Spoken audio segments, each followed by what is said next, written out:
The series of questions put forth by the Manus Governor concerns outstanding issues in relation to talks on the renovation of the PNG Defence Force Naval Base in Lombrum.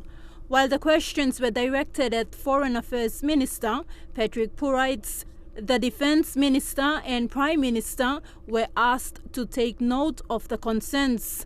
What has Foreign Affairs done about getting Australia to treat especially the Manus people and its government with contempt? Australia promised a huge shopping list of development packages, all-weather roads,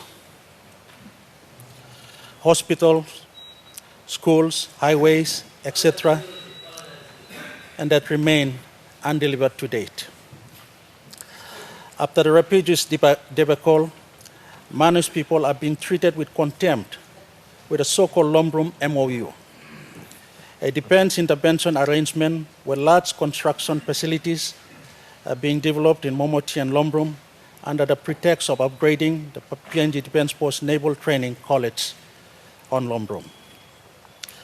Local construction companies are being denied opportunities for participating in construction simply because none of these local companies have Australian file tax numbers.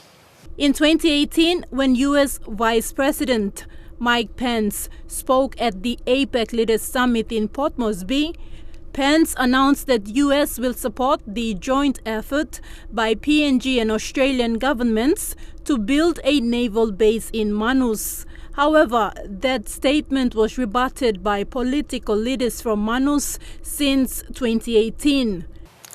If Lombrum eventually becomes another Okinawa in the region, then it is the right of Manus businesses, people and government to know what is the true intention of Australian Defence Force for Manus and Papua New Guinea's sovereignty. In providing a response to concerns put forth by the Manus Governor, this was the response by the Foreign Affairs Minister. This MOU was signed at the margins of the Papua New Guinea Australian bilateral security dialogue in Canberra, Australia.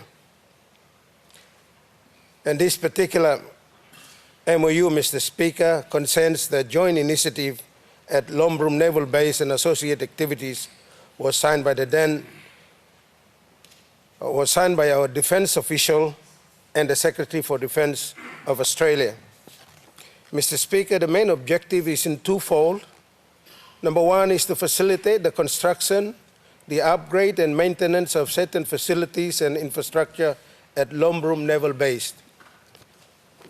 Number two is to provide a broad framework for cooperation at Lombrum Naval Base, including the facilitation of access and use of naval base by the Australian Department of Defence and other Australian government agencies as mutually determined, and consultation on matters of mutual interest regarding Lombrum Naval Base. Naturally, Mr. Speaker, the principles of cooperation are also outlined in the MOU, which is subject to national laws and international obligations of our partnerships. Thekla Gunga, National EMTV News.